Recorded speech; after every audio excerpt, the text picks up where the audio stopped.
Greetings, fellow captains, and welcome back. And it's patch note time again, as you're all probably aware. And yes, it is officially the unofficial third birthday of World of Warships Legends. It actually came out in early access in April 2019. Although I think we didn't get the full release till June, July, maybe. I don't know. I'll be honest with you. I can't remember. I wasn't actually part of the early access. I kind of missed that.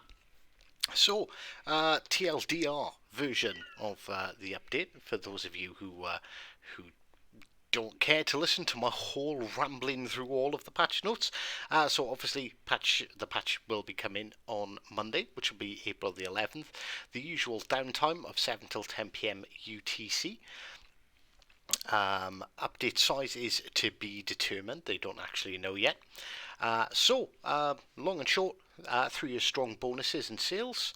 Leon Flamad campaign with the French Tier 7 Flandre as the headliner.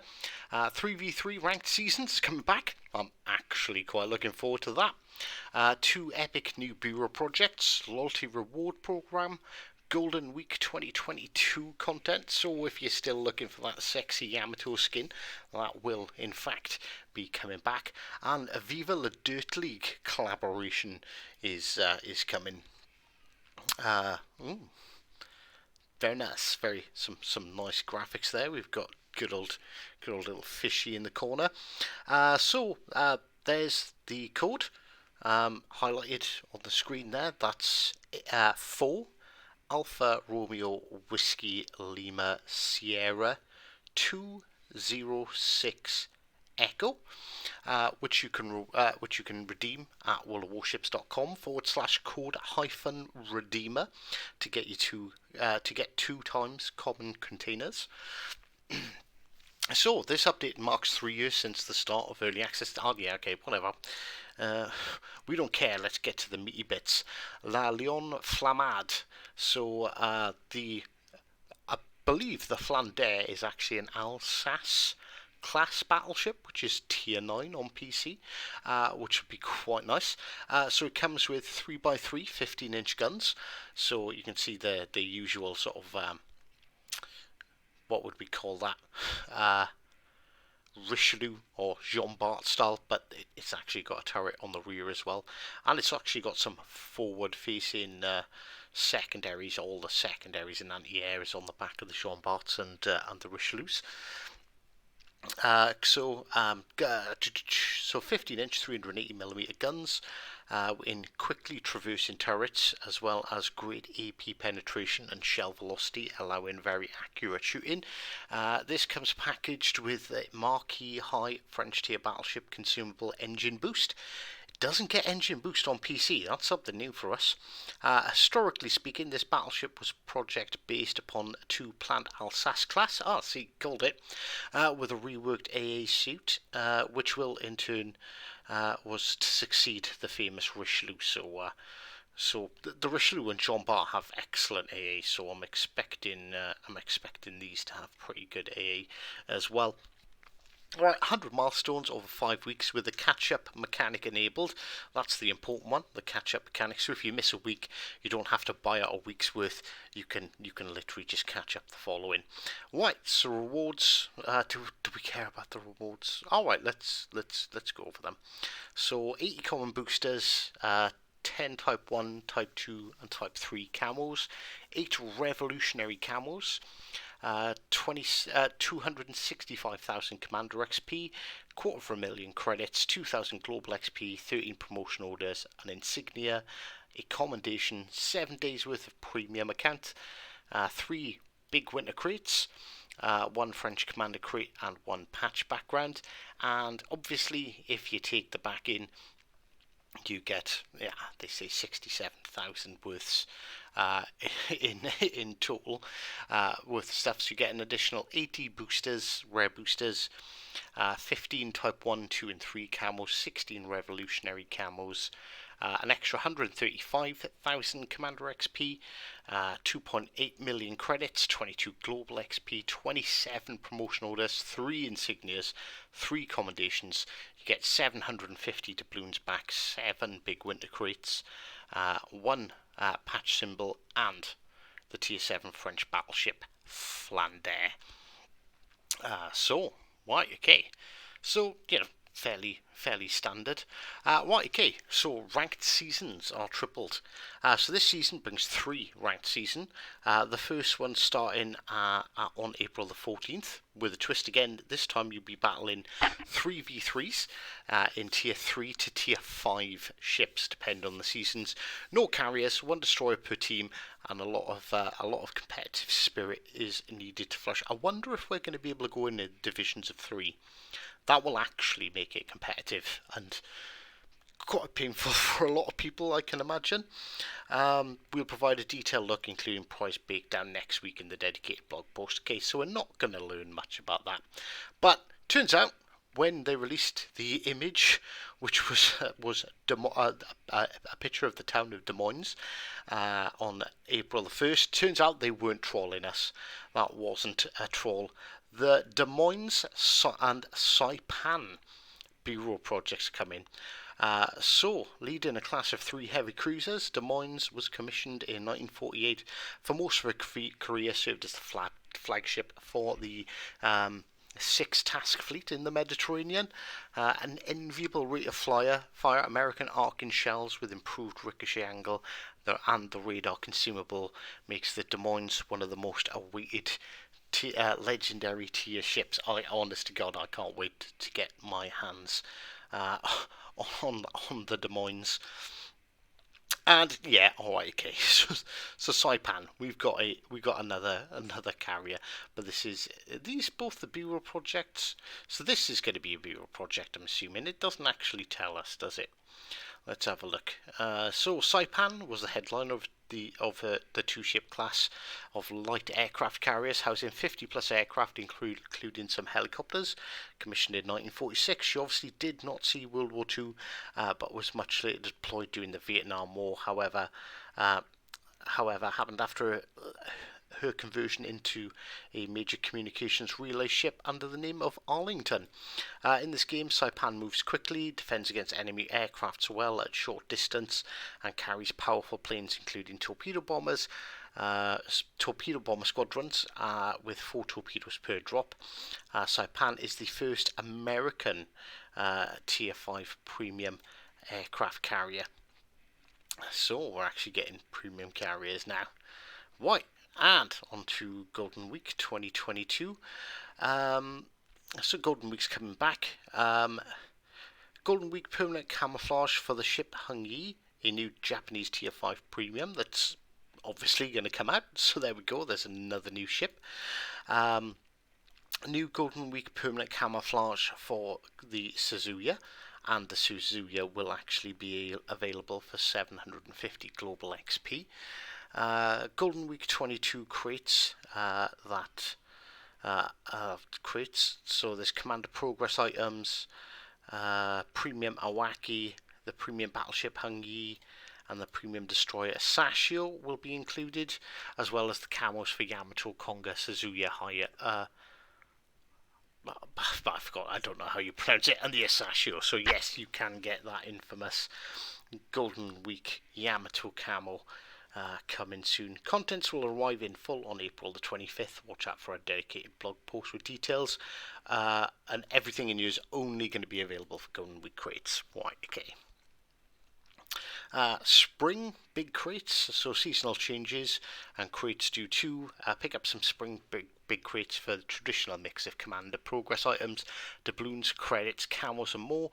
You also have a chance to get the following premiums, which is the Tier 6 Sims, the British Tier 5 Warspite, or the Italian Tier 5 Duco da Costa. I realised earlier, actually, I don't think I ever done a video on the Duco da Costa. What a great ship. Honestly, like, Sims is good.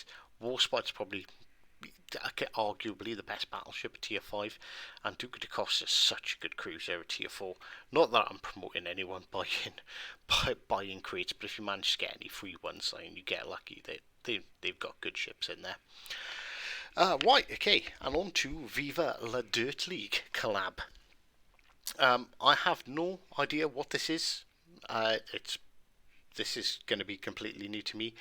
So come one, come all, introduce the all-new collaboration with Viva La Dirt League. Centered around the epic NCP man, along with a special patch and flag. We're bringing 3 commander guises, and for the first time, those come with unique voiceovers. The following characters will be Greg the Garlic Farmer, High Sorcerer Baradun, and Bodger the Blacksmith.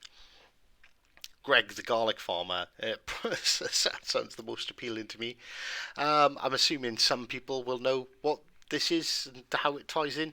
As usual, the guises bring coloured shell tracers, signal fire when sounding the horn, fireworks that are visible to your teammates whenever your legendary skills activated. This time, the guises are compatible with commanders of every nation except for Collaboration 1. So you can't put these on Optimus Prime, but you can put them all on your historical commanders. This content is obtained through special missions that are available for credits. Right, okay. So, new ships. Japanese Tier 5 Premium Hynga. I'm guessing that's how you pronounce it. So bring to the table 12 14-inch guns. This battleship is certainly a firepower machine. Even more DPM goes to your opponent's way with a big main battery reload booster. Right, it's a Japanese battleship, 14-inch guns, which is very, very good for, I think 15's the biggest we get at tier 5, is it? Might be 16s. Is it the West Virginia has got 16s?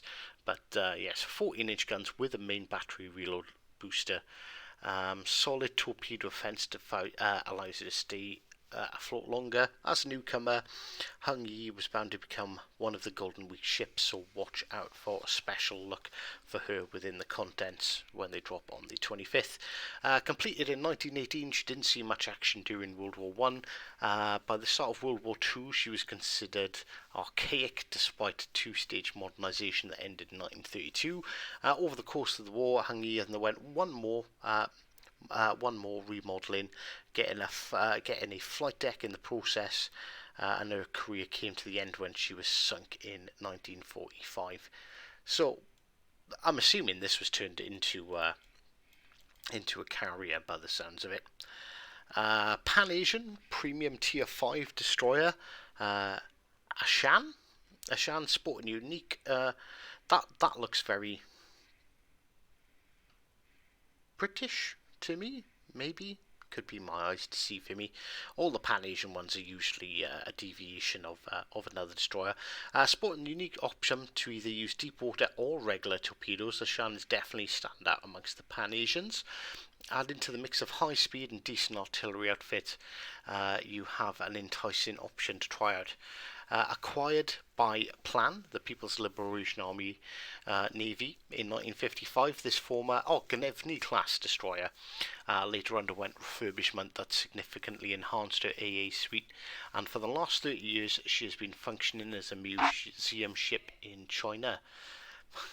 A few serious improvements have been made to mobiles and the mobile interface. Quick command in battle with 2 presets, map sensor, sector pings, battle logs, camera movement in port, improved performance, optimized water effects. HUD elements now appear before the battle begins. Bug fixes fixed a problem with torpedo ballistics. There was sometimes a gap between the aiming sector and the actual position of the torpedoes at long distance. The torpedo aiming cone was sometimes missing after the player disconnected and reconnected back in a battle. Weird behaviour of underwater shadows in port. Commander Guise's menu sometimes taking 2 attempts to open. A rare failure to change division leader when promoting a PS5 player from PS4 and vice versa. This is something I have actually seen myself, and so these are actually like regular fixes, nothing that mobile section is done.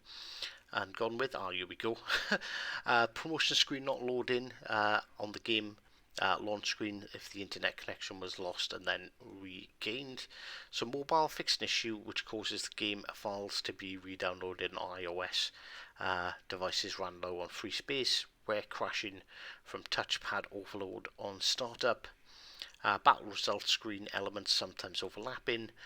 Play and setting buttons were misaligned in the main menu. Campaign and mission tabs overlapped with the currency tabs, and UK ships are now researchable on the mobile. Other spawn points for Atlantic and Two Brothers maps have been reworked. Image loading was accelerated on both PlayStation 4 and PlayStation 5. Take care and turn the tide. Well, actually, that feels like quite a short patch notes, in all fairness. So we've got the interesting things. Asnhan is coming. We're getting the Hynga as a new ship. We're getting the Siapan as a premium. So they said there was going to be 2 B-roll ships. So even though it doesn't say, oh yeah, it says and B-roll update. Right, so these 2 are definitely B-roll ships. So we're getting Moines and Siapan as our new ships. And 3v3 ranked, honestly, Flandre as well, but honestly 3v3 ranked I'm the most looking forward to. I really hope you can take a division of 3 in, because you know that's going to be good. It's going to be interesting to see how people actually work together as teams, and see what the most effective strategy is. Probably won't stream the ranked battles personally, because last thing you want is filthy stream snipers. But I'm sure we're going to have a couple of highlight videos from that. We're also going to have some. By the time you've seen this, hopefully you've seen the first my first outing on PC in about 3, maybe even 4 years on World of Warships, and yeah, didn't go too badly. I think we might continue this and maybe start getting a weekly video of how the console pleb handles the PC. So that should be fun and interesting. Right, okay, well, I think that pretty much covers everything here. Try to run through it as fast as I could. I didn't want another 30-minute patch note video. Any questions, drop them below, and I'll do my best to find out and answer them for you. And, as always, until next time, take care.